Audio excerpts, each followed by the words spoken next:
Yeah, well, the two you just mentioned are two reasons I'm cooking, really. I mean, Elliot Coleman is a farmer in the northeastern part of Maine that was frustrated with the shortness of the growing season, and well, he tells the story. He's a great storyteller, but he tells a story about how he was thinking of moving to France or to Italy, and he was looking at a map, and he saw that his farm was on the same latitude as northern Ity and southern France, Provence. And he knew that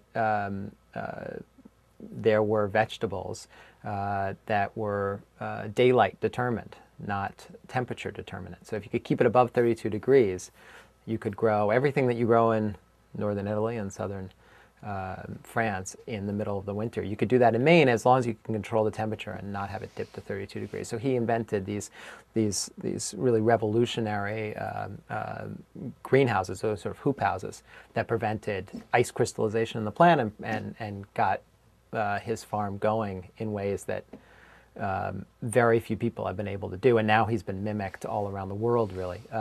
So he was an inspiration for me because in college, when I was cooking sort of on the side, I was thinking, Blue Hill Farm was a great asset too. It's 300 acres of pasture land, and part of the problem with farming in the Northeast, of course, is what do you do from December to May?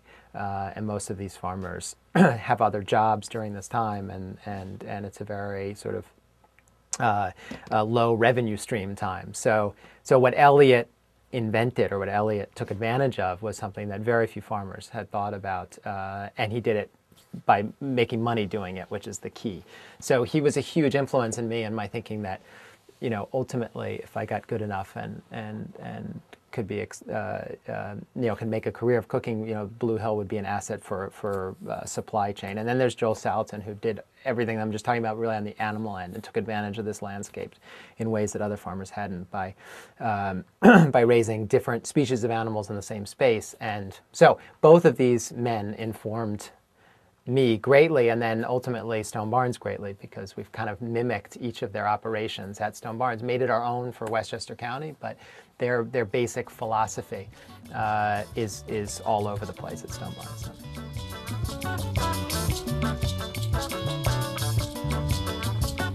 We have this 23,000 square foot greenhouse, for example, on the Elliott side, right? So that's Elliott Coleman writ large, and it's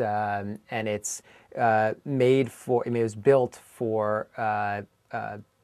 Based on Westchester County, which is to say, the taxes, the labor that's necessary for this part of the country versus where Elliott is. So it needed to be quite a bit larger than what Elliott does. But the underpinnings of what he wrote what he writes so eloquently about, talks so eloquently about, is strong soil and planting vegetables that take advantage of our natural, our natural ecology. So, for example, I just harvested last week.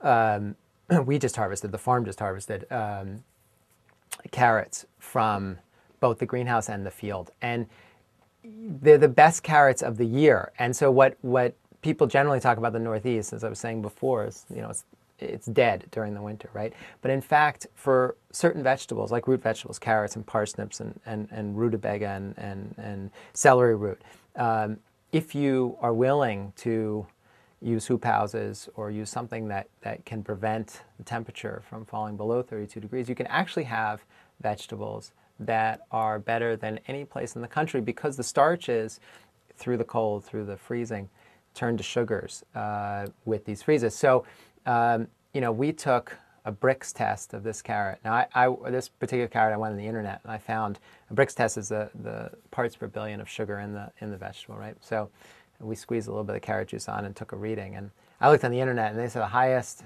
reading for this type of carrot was 14.6.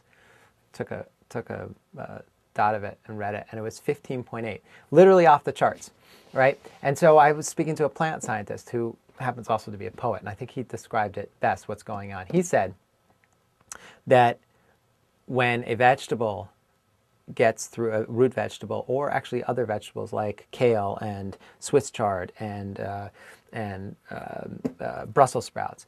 But in this case, in dead of winter, when these root vegetables, and they're in the ground, feel the freeze coming, they convert their starches to sugars to try and raise their body temperature, a little bit like making ice cream. To prevent ice crystallization, they're raising their body temperatures. Like ice crystallization means death.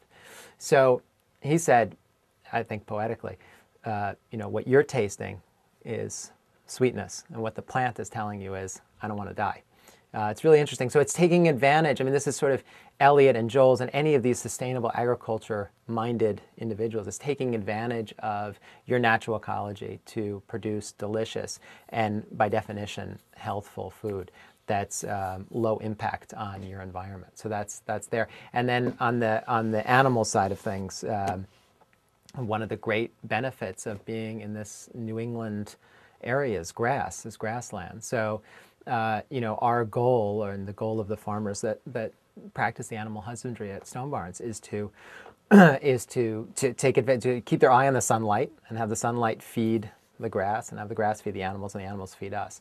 So the minimum amount of grain inputs that we can take from other farms outside of Stone Barns and use what's in our own natural ecology is what provides not only the most sustainable meats, but also the most delicious, because the grass is this buffet of different flavors and nutrients, and it adds subtleties in the flavor of the meat that you can't find elsewhere. So those are two examples of many that take advantage of our natural ecology and produce better tasting food.